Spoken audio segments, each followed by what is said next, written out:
we were trying to have a judging panel made up entirely of grant graduates who had also performed in the grant poetry slam and had also gone on to Verselandia. Oh. Yeah, so we have 2 out of the 3. But here's the thing, here's our other Verselandia tie-in, because who we got to take the chair for the judge who could not be here tonight is Mona Schrader.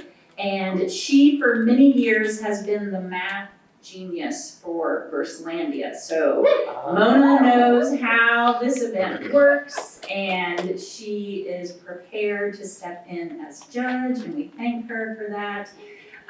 We have Miss Kokis, our career coordinator, who stepped in to be the videographer because she had to replace Mona.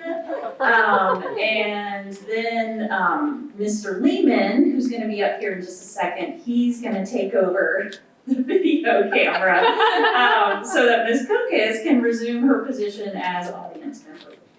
All right. I've been battling at you without introducing myself. I'm Paige Battle. I'm the teacher librarian here at Grant. And I'm so thrilled that y'all have come out tonight to support poetry. This is, I told the poets in the back that it's double the number of poets that we had last year. So, all right, so before we get started, just a couple of need-to-knows about how does a poetry slam work. So anyone here not been to a poetry slam before? Okay, some poets have not been to a poetry slam before. All right, so a couple of rules. Each poet must perform a work of their own. There's no costumes, there's no props, there's no music, and there is a 3-minute time limit for each poem. After 3 minutes, there's a 10-second grace period, but at 3 minutes, 11 seconds, a penalty is automatically deducted from the poet's score. So poems are going to be scored by our judges on a scale of 0 to 10. I told a lot of the students, like, have you ever watched ice skating or gymnastics? That's what it's like. There is a decimal point, and it's a range from 0 to 10. So we're going to take those 3 scores, total them up, and the poets with the 2 highest scores will move on to compete at Verselandia, and the poet with the 3rd highest score will accompany those 2 poets and serve as an alternate.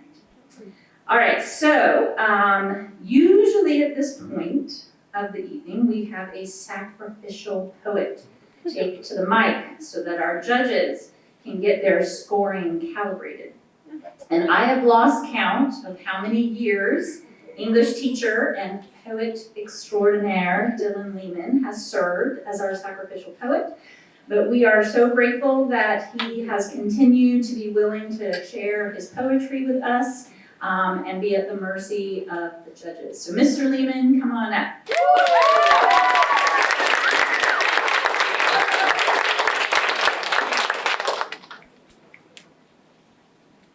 Hey everybody, before I get started, on the off chance that anybody here might be nervous, can we all do a little repeat after me?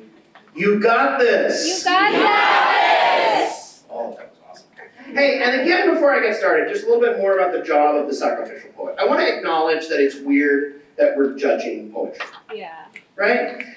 It's just that it makes this infinitely more exciting and more well-attended than the poetry readings of my youth.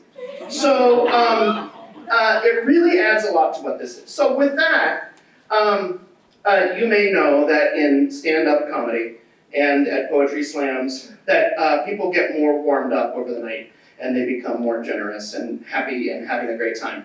And so we're going to ask the judges specifically to try to avoid that tendency.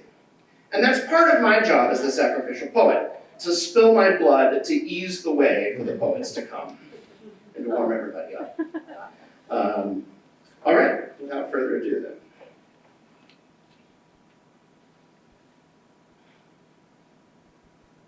Just thinking about tomorrow clears away the cobwebs and the sorrow till there's none. Everything I ever needed to know, I learned from Little Orphan Annie. It's not the coolest thing to say. But when I was 10 years old, the 1982 version came out, Annie with messy red curls, dirty knees, and small ready fists. We were the same age, and I was in love. I had the soundtrack on my Ladybug record player. An early feminist, she took no truck and once whipped a whole gang of boys to save a dog. She's independent, clever, makes friends with everyone, has up by your bootstraps pluck and moxie. But most importantly, she made it cool to be an optimist. Mr. Peterson calls me quixotic, tilting after unicorns. Mr. Lickey didn't know what to make of my giant rainbow umbrella. Mixed H asked if I was a delusional Pollyanna. In the Army, they'd say, effing Lehman. But they didn't say effing. But now I think that all my Army awards were really about attitude. And I think that maybe half my secret is spazzy positivity and passion. You never know when I might burst into song. Choir kids at lunch, an unrealistic musical, and unwilling suspension of disbelief. Bet your bottom dollar that tomorrow there'll be sun. It's become a life philosophy. I worry it makes me sound simple. Simple as believing gullible isn't in the dictionary. We all want to be deep. It's cooler to be a cynic, complaining on Discord about catastrophe and conspiracies, or that no one else can drive and I'm pissed off about it. While I worry about Ukraine and the cost of college and homelessness, my teaching workload, chemicals leaching from my water bottle, I also think that if we're gonna save the world, we gotta first believe we can, and that kindness is how we'll do it. When I'm stuck with a day that's gray and lonely, I stick up my chin and grin and say, bottom lip quivering, eyes watering, students come to me after breakups, or when I just hold eye contact too long after asking, are you okay? But I like to believe I create a place where people can come for reassurance, hope, the occasional rainbow unicorn, or to be told that the sun will come out tomorrow, so you gotta hang on till tomorrow, come what may.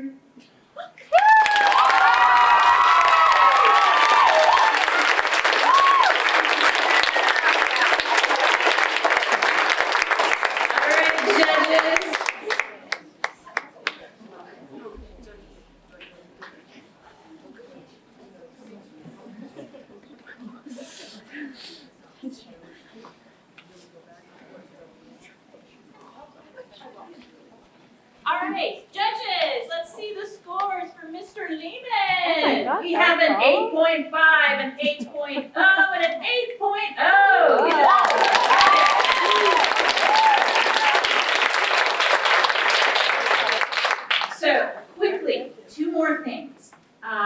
If you have an electronic device and you have not already silenced it, take this opportunity to do so. Poets will appreciate that. And then you might have noticed that Mr. Lehman chose not to say the F word. And that reminded me, I told my students as they were signing up for this, that every year when I kick off the Poetry Slam, I remind the audience that our students at times have some very hard truths that they want to share through their poetry. And that sometimes that requires some strong language, and then sometimes there's just some mature themes that come up. And as their teacher librarian, I staunchly defend their First Amendment rights, and so they might be sharing some things that are more mature in content. So, you have been warned. All right, so I have the fishbowl before me, and I am going to pull out the first name. All right, you welcome to the microphone, Sonia.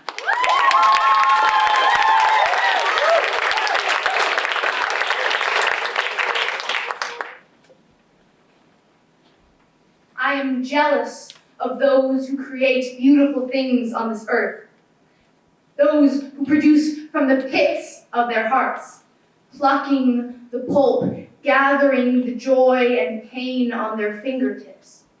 I watch as it drips down your arm, as you weave these things into art, creating creations pulling at my heart. Take me, choose me to be your muse. Or better yet, give me the brush, the talent on my fingertips, which may nimbly pluck the pulp and scoop the seeds of this aching thing we call living.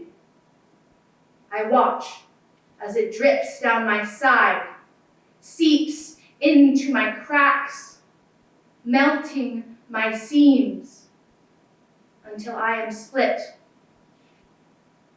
Oh, how I would die, and you take my blood and wring it into roses, whose thorns prick at passerbys, stinging their hearts. Watch as they succumb to your beauty. Thank you.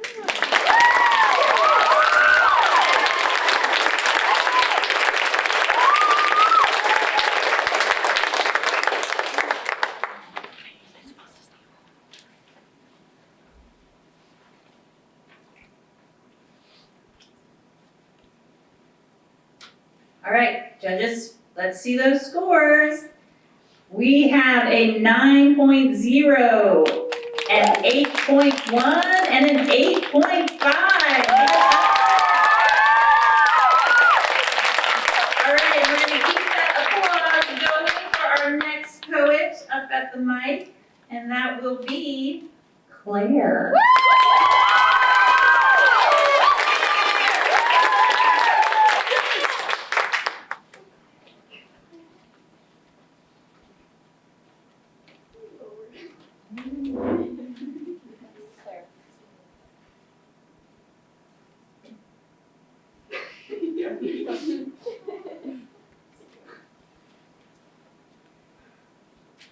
My life was completely changed by a rickety slab of wood nestled in a massive oak tree.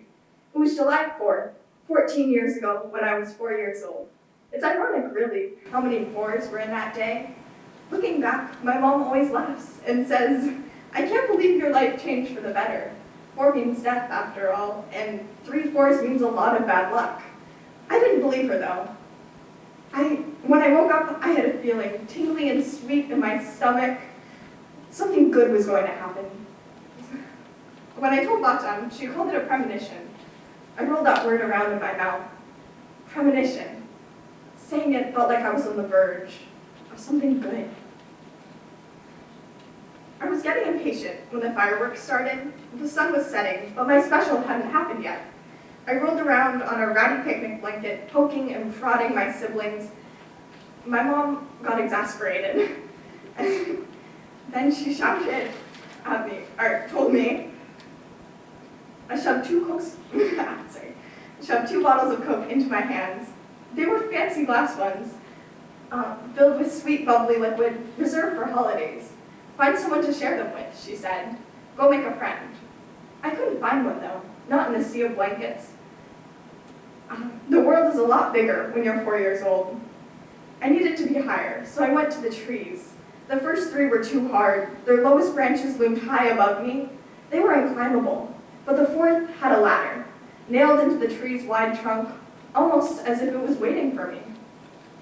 At the top was a rickety slab of wood, nestled in the tree's branches. From there, I could see everything, the stars above me and the crowd of people below. But I didn't see the girl behind me, 4 years old too, with brown eyes, a T-Rex shirt, and the brightest smile I had ever seen. She was silent until she shouted, "Is this your secret lair?" "No," I said, "but we could make it one." She smiled again and sat down beside me. I slid her a Coke. Just like that, I had a friend. She was the something special. It's 4th of July again. I'm waiting for her, in a rickety slab of wood, nestled in an oak tree. Things are different now. After 14 years, I'm not the same, and neither is she.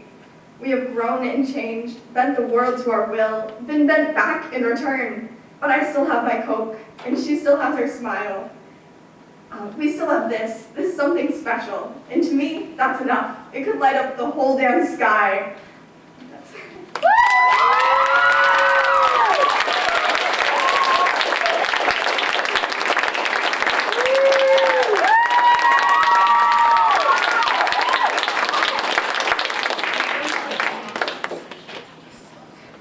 I'm so glad you might need to leave the door.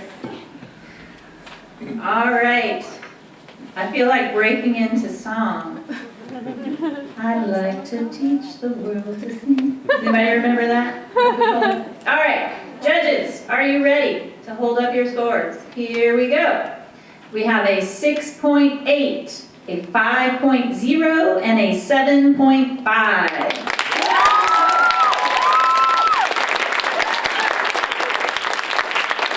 Okay, next to the mic is Julia.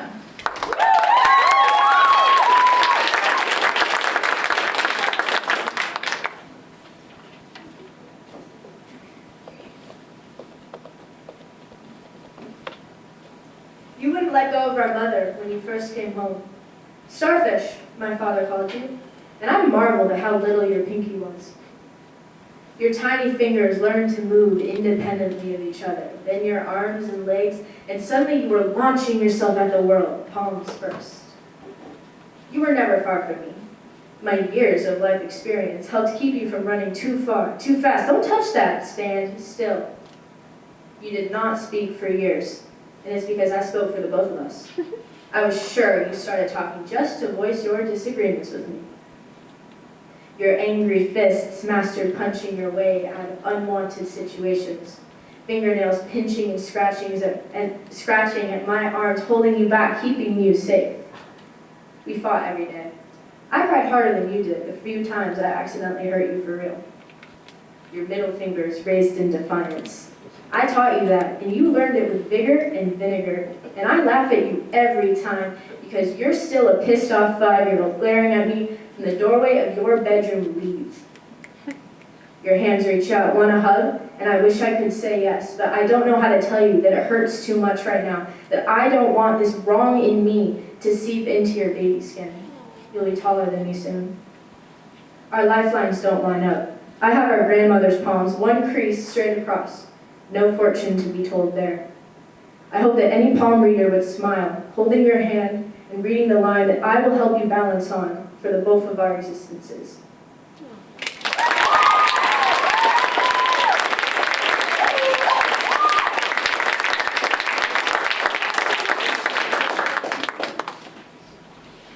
Oh, Julia, that one got me in my feels. I too have 2 kids who mirror your poetry. All right, judges, are you ready to hold up your scores? Here we go. We have a 7.6, an 8.2, and an 8.0. And welcome to the microphone, Matilda.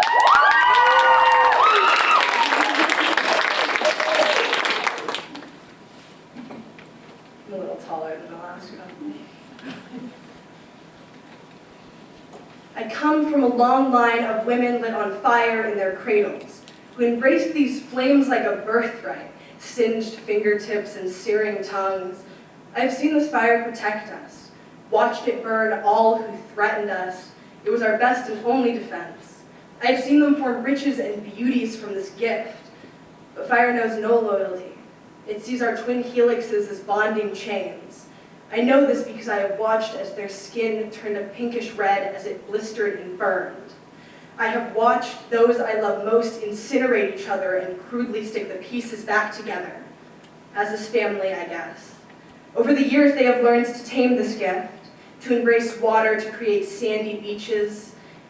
My mother once told me that every character flaw arises from a need for survival.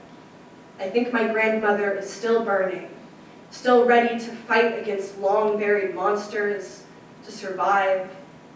I wonder if she is still scared, or if she has just been burning for so long that she cannot imagine life without this.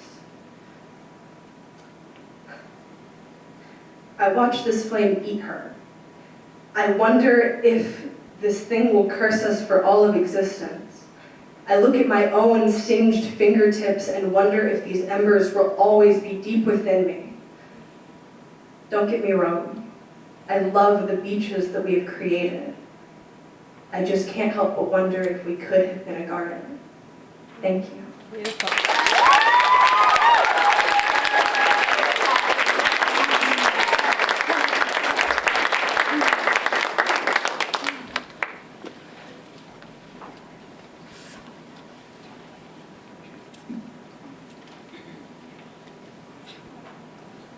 What's that? Well, the point isn't the points, the point is the poetry. All right, judges, let's see those scores. We have a 9.5, a 6.7, and, let me say that again, a 7.7 and a 6.4. Oh.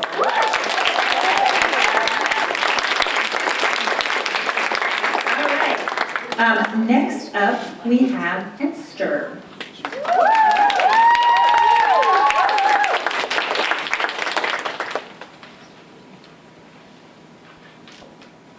It is peculiar how my youth defines me. The factors that play into my dramatic standpoints and my thoughts. Are they relevant? After all, I do not have X-ray vision. I cannot see clearly the soul that lies beneath the scars on my skin and the flesh on my bones. My age, my hormones, my attitude, perhaps it goes unseen. But it can't be, because it must be quite apparent to the passerby that I'm young, that I'm learning. But to me, my mind is vast. My mind is wandering. My mind is unchanging. Until I look back and I see the places I've been, the places I've let my soul travel, the people I've fantasized of, and everything I've dreamt. I'm getting to know who I am. I'm learning about the little girl who lived in the house all those years and played with the same children throughout the seasons, growing and being introduced to life, being introduced to discovery. It's almost as if maybe, simply, I'm her. I'm nothing more than myself. But still the question lies in my mind, who am I to you?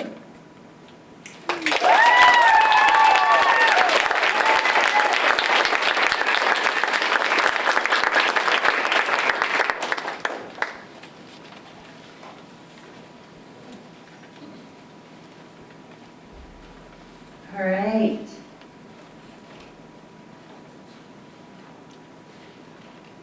Judges, let's see those scores. We have a 6.0, a 7.6, and a 6.9. Give it up for And keep that going for B.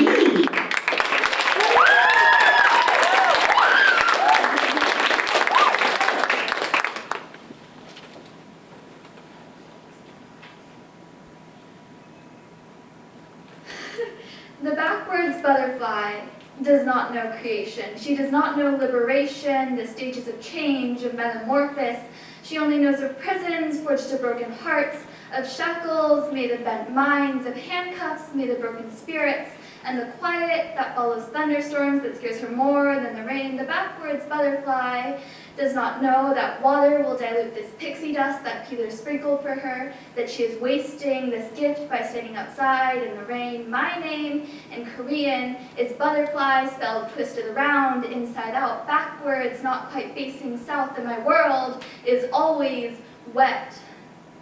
I used to believe that my wings unfurled when I smiled, that if I beat hard enough, then I could fly high enough and escape this God-forbidden world. Maybe if I made it seem effortless, enough people would believe that I had enough oxygen to escape this atmosphere. If I flapped hard enough, it would be clear that I was going somewhere instead of mindlessly spiraling. So I keep on smiling and beating my wings because I know that if up is heaven, then this is surely hell. God knows that there are no demons like the ones whose claws have gripped your mind, but not all demons look like monsters, so I always seem to forget that daisies are still weeds, that flower chains are still chains. I am disgusted by their disguise, my rage at how broken this world made me, then wanted inheritance of being human that was passed down to me because I am the backwards butterfly. I can never find the strength to fly away, always pulled towards the false promises of porch light, never the sun. My fear about facing predators, like the grief that sucks at your soul when you realize you're not wanted. Like trash that could have been recycled, somebody who committed suicide but still lingered to see one last sunrise. Words that cut their truth into your skin, like diving birds with snapping beaks. Words like depression and anxiety, words that make you feel like you are flailing in an ocean, and how even though there's enough plastic in the sea to build islands, there isn't a single life preserver for the soul in that mess, which means that I am always drowning. These are all the droplets in my storm, and these are what are crushing the sound of my cries in the rain. These are the reason my fingers are raisins and legs are pastel dante, but here is the thing about butterflies. Even with the daisy chains and the pain, the hopelessness and the rain, even when our world is so drenched that we fear we cannot lift our wings, even if we do not know that the grass is greener on the other side, we have to keep believing that somewhere the rain is stopping, that somewhere the clouds are parting, that somewhere maybe the sun is shining, so we keep on migrating to find that place. Thank you.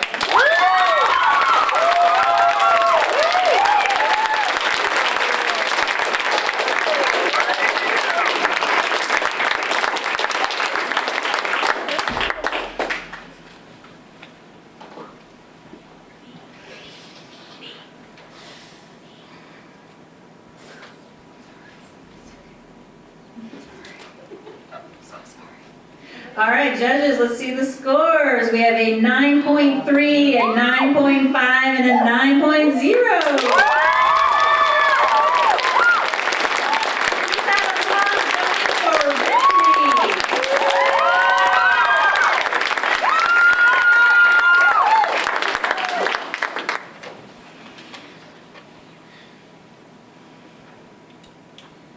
I didn't notice your black box in Zoom's oblivion, our teacher reteaching Pythagorean to 2 students and 28 rectangles, but in my defense, you never turned on your camera.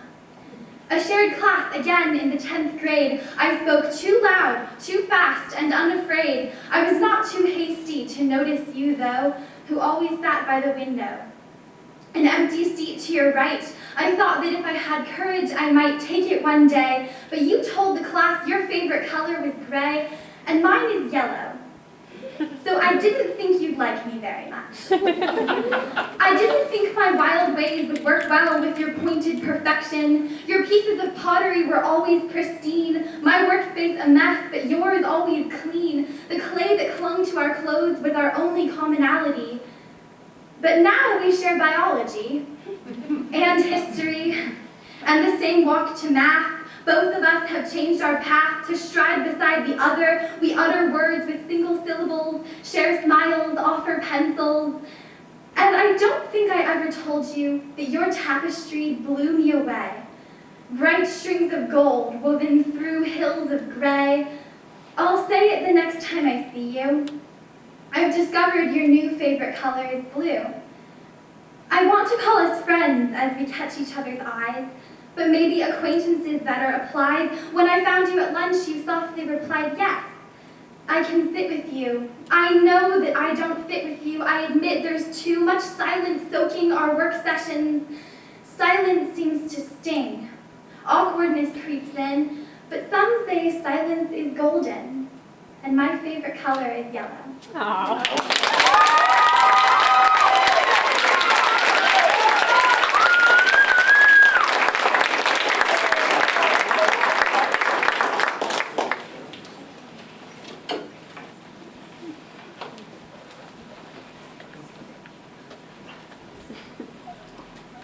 All right, let's see the score, judges. We have a 7.8, an 8.7, and a 7.0.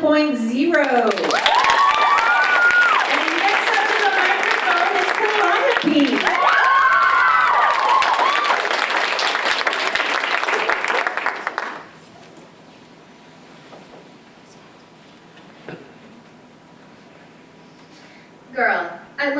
feeling of my hot pink crop top on my body tight against the chest.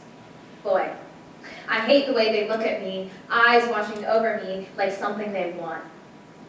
Girl, I put on a dress, wrapping my body in green velvet fabric, water falling down onto my hips, water falling again to my knees. I love the way I look. Boy, I step into jeans, orange, baggy, comfy, safe. I wish this denim could be my skin, thick, strong, tough. Because boy, do I hate my body. Two opposites copied and pasted, a collage that is me, slim-waisted, too much muscle. I'm stuck in a stereotype I don't even want. When I look in the mirror, someone else stares back. I can't see me, they can't see me, can you see me? The way words form on my tongue is wrong. Someone else's voice echoes in my skull. Still, I have to speak. This is my home for the rest of my life, and I feel stuck as if I was in quicksand. It's holding onto my legs and pulling me under where I can't breathe. The girl and boy or me are screaming. I am trapped. How do I juxtapose and make it believable? Boy and girl living in the same body, like sharing a room with a random roommate and neither of us happy. Boy. I sit with my legs wide, spread with confidence, mansplaining pronouns, slouching in my chair and teen inconsequence. Girl. I hate that I will never fit in. I want to tear away what sets me apart. Can't feel comfortable in my own skin. It crawls when I get called, those she's and hers like cat calls I don't want. Boy, I flash like dots and stripes, polka dots and plaid, burgundy and bright red, conflicting halves of a self, torn in two, boy and girl, both, neither, all at the same time.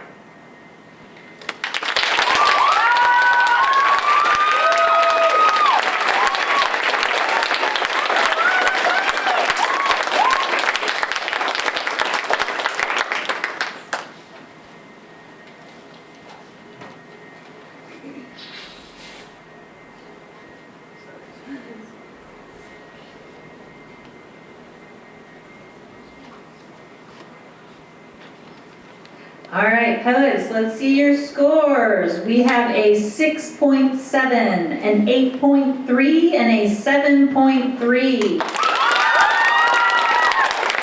People applause going for Danny.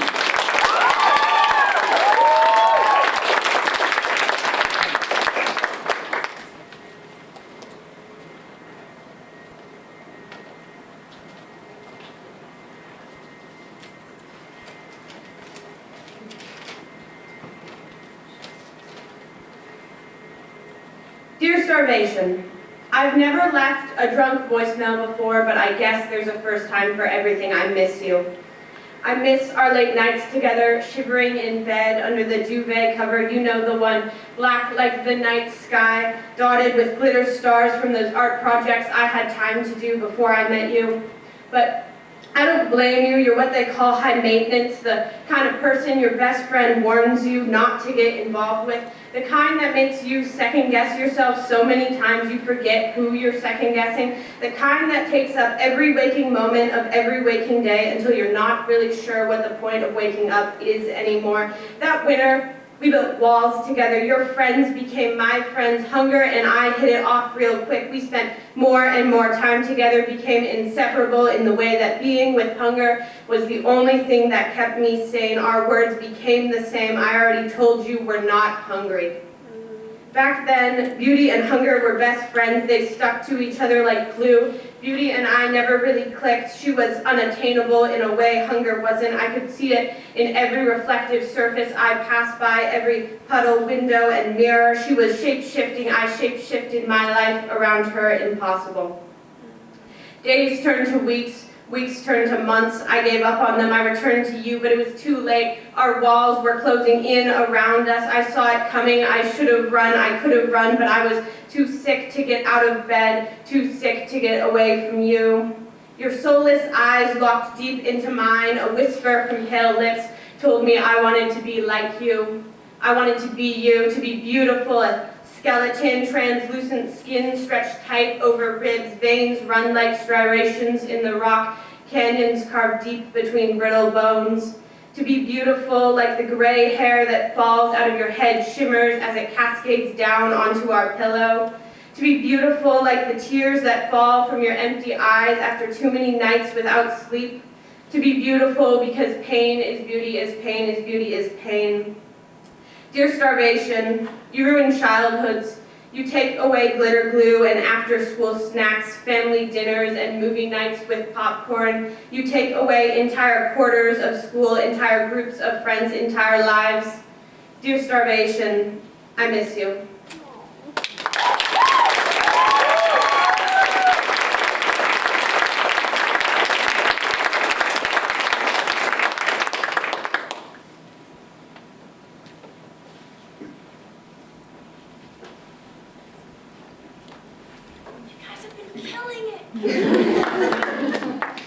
All right, judges.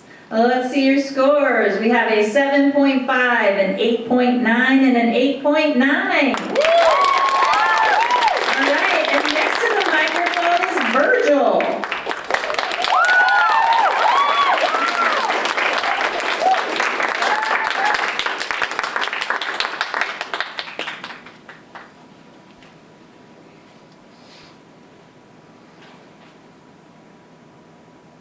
I do not remember what I did yesterday. Only when I find all of my furniture moved slightly to the left do I remember the useless, subconscious shifting of my bones. My bones, the woodwork structure to where I live. This house is not a haunted one. There is no spirit, no presence beyond the empty silence that follows me from room to room. I have read and reread every book that lines the shelves, each page removed and replaced, crafting a strange cacophony of words working to keep a company far better than my own. But now you are here.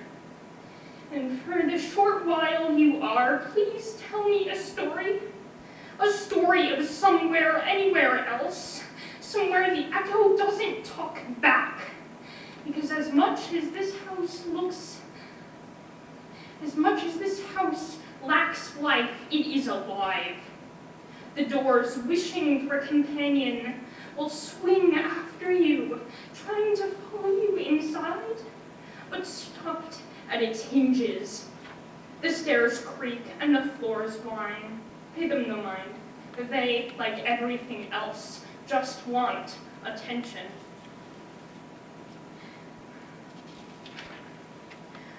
Water puddles in the basement, miserable and dark, and in one room there is a piano. It has long gone out of tune. You may help yourself to anything in the pantry.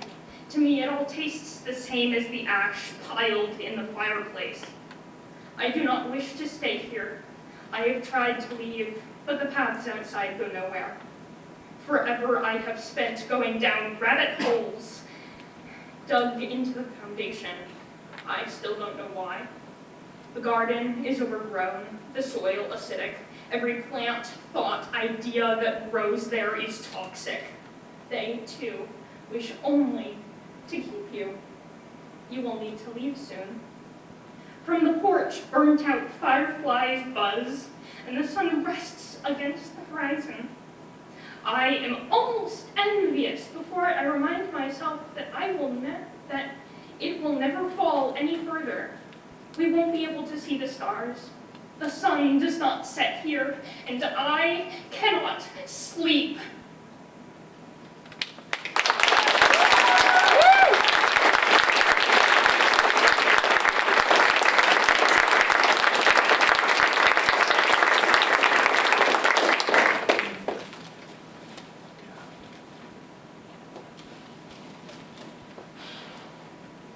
All right, judges, let's see the scores. We have a 6.8, an 8.0, and an 8.0.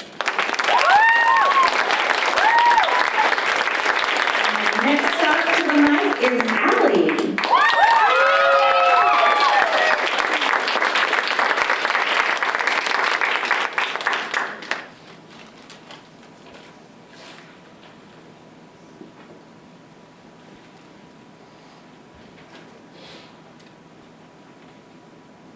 dress isn't smooth.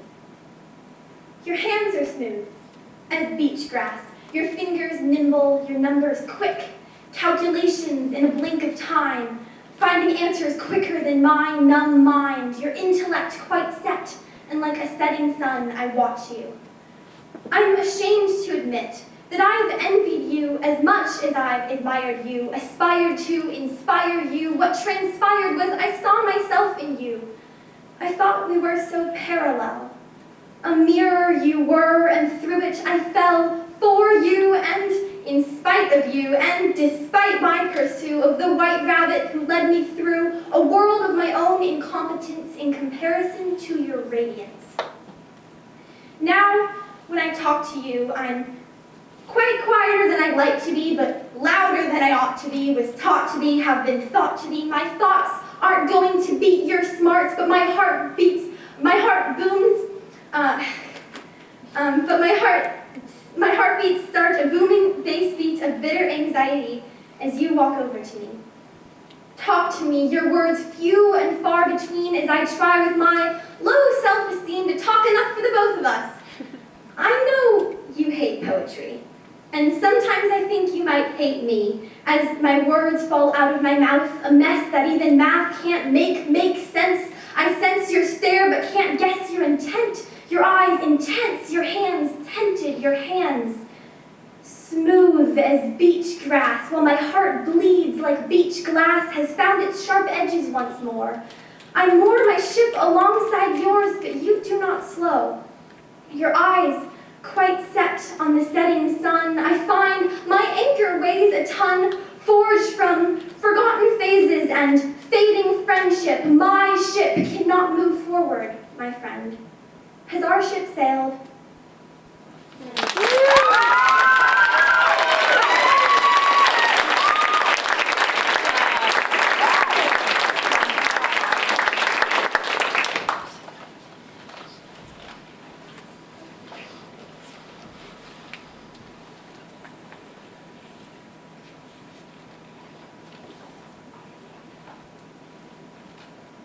All right, judges, let's see your scores. We have an 8.7, an 8.8, and a 6.0. All right, and next up to the mic is Charlotte.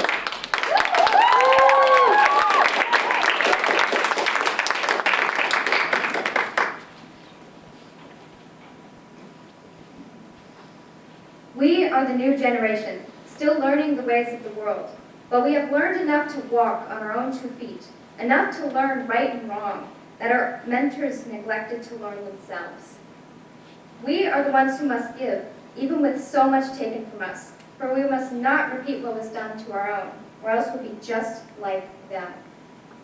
We are the future, blossoms of soon-to-be, the ones who must smother the flames of the ever-growing fire that was fanned by those before us.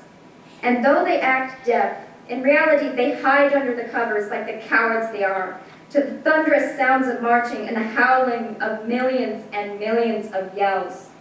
We are angry of what they have done to us, how little they've left us, and how they still say it's of our own doing. But we are warriors. We must not sheathe our blades. We must continue fighting for what is right, or else the flames will burn brighter and brighter until they cannot be contained. We will be the new mentors, who our young will look up to. We must not let history repeat itself, or this fire will continue to burn.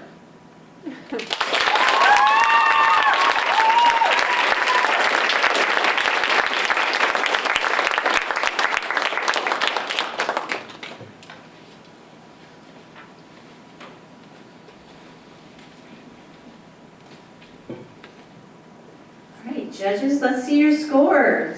We have a 6.5, a 7.5, and a 6.0. Our penultimate poet is Lucy.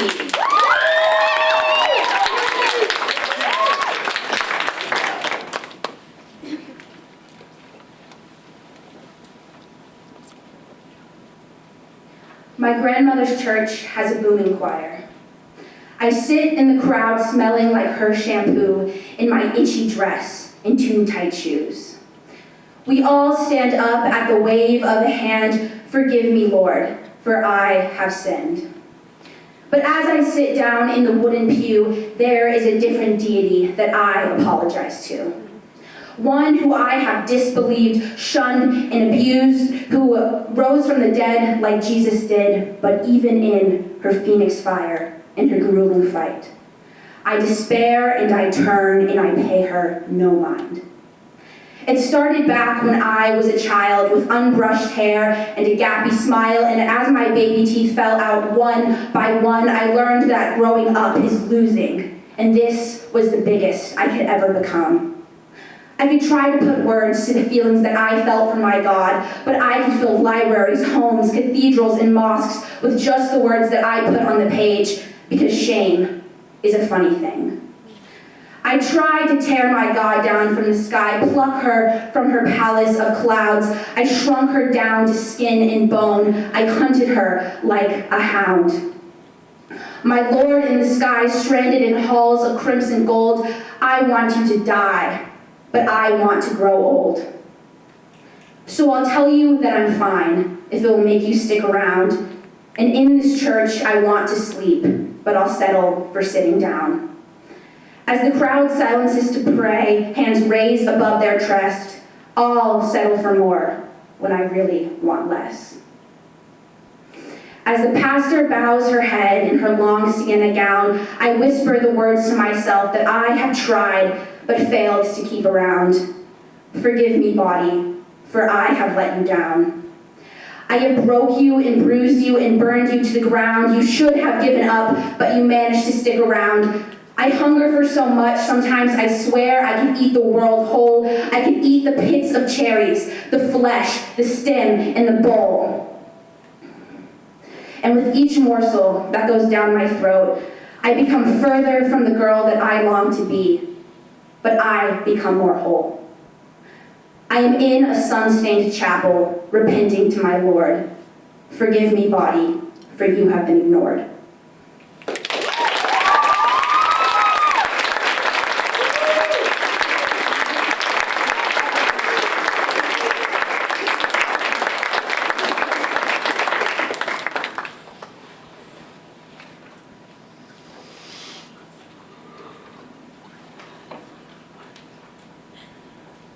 All right, judges, let's see the scores. We have a 9.2, an 8.0, and an 8.0. And our final poet for the night is Hope.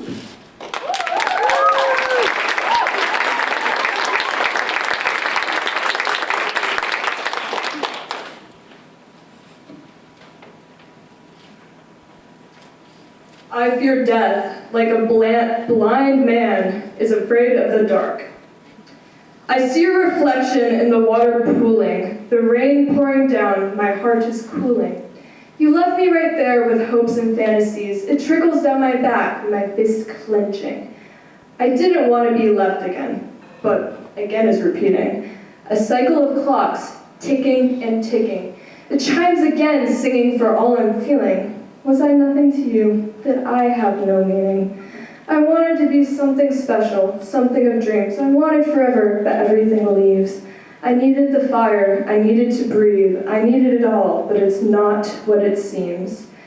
So I wake up again with my heart pounding, sweat dripping down my face, pain over nothing. Sweat turns to tears, clocking out fears. The clock is ticking to remind me again. I wanted to stay past the end. I wanted to live more than a movie I can't begin. I wanted to punch a hole through the screen for everything I never did, as regrets fill the voids, the holes of insecurity, because I can't say what I want, or you'll leave again.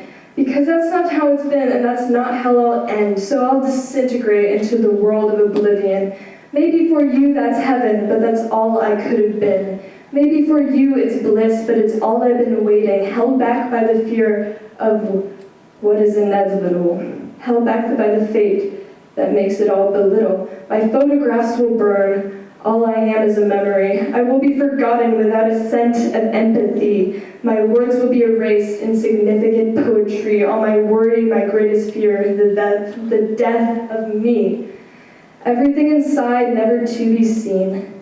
So I sit on the bathroom floor, shaking in tears. I've taken deep breaths, breathing in fears, mad at myself, breaths for only a few more years. I can't breathe, my end is near. I wanted forever, but it's not what I want, just life without fear.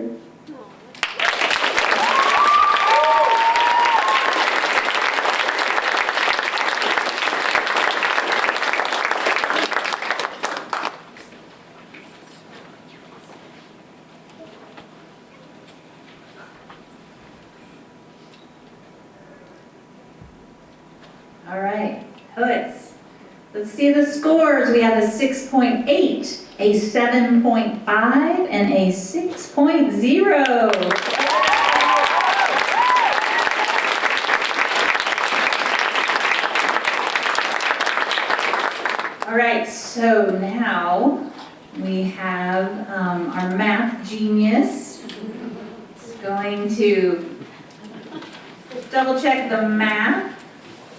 And while we wait for that, I really want to give a huge shout out to Grant Gibbs. That is a parent booster club that we have here, and they have been so generous to the library the last several years. I want to say probably for 7 or 8 of our poetry slams, they have been our sponsor, and they are the reason that we get these really cool t-shirts. And while most of the students have no clue what the documentary Spinal Tap is about, it is one of my favorite films. And so we had a student in our graphic design program help bring our logo to life. Caitlin did that for us, and I had to explain to her that I was going to need a dial from an amplifier that didn't stop at 10, went all the way to 11, because this is our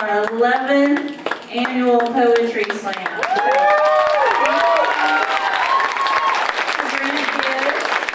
For helping us get those t-shirts, and they also provided the prizes for our poets tonight.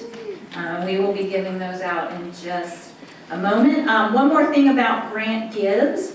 They, at the end of the month, are going to be hosting a trivia contest. And if any of you parents in here end up going to that, I'm just going to let it be known. I did try out for Jeopardy when I was in college, and I am more than happy to be a member of your trivia team and to see you on to victory. So, if you want to win, I'm in it to win it. All right, we're thankful for our math genius tonight, Pardis Navi, a retired math teacher. We also have another math teacher over there, Mona Schreier. I introduced her earlier. She taught at Grant, went and taught in Vietnam for 4 years, and came back, and I have to shake my fist to say now she teaches at Lincoln. But we're happy she's back in Portland. And then I'm so grateful to my former students. Not only were they poetry slammers, they were also student library interns with me. So Sydney Oliver and Lindsay Lovett. So happy they could be here tonight. Okay, and I'm always grateful for my amazing library assistant. Our initials spell out PB&J, so we think we're the perfect combo. So Jennifer Sojois was helping keep time over there and has our list of winners. Okay. All right, so here we go. I'm going to do what they did at Con Team this year. I'm sorry, Grantonians, I was cheering for the Franklin team because I have a senior who goes there. But they started out with announcing the winner, and the winner was Grant. So I'm going to do that the same way tonight. So we're going to start with the winner of this year's Poetry Slam is B.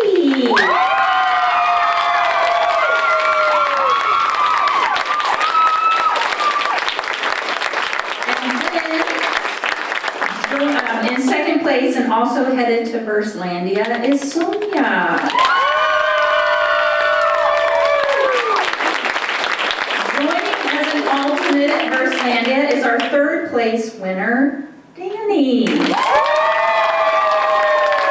so I want all the poets to come back up.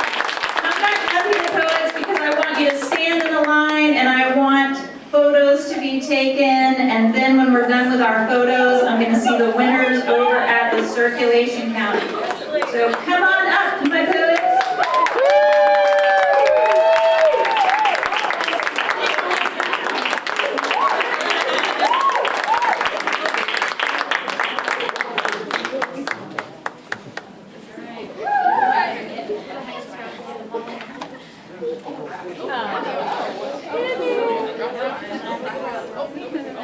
Squeeze together.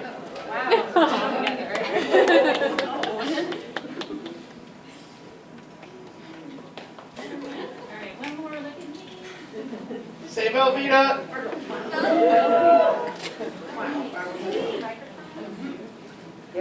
Okay, yes, that is a good idea.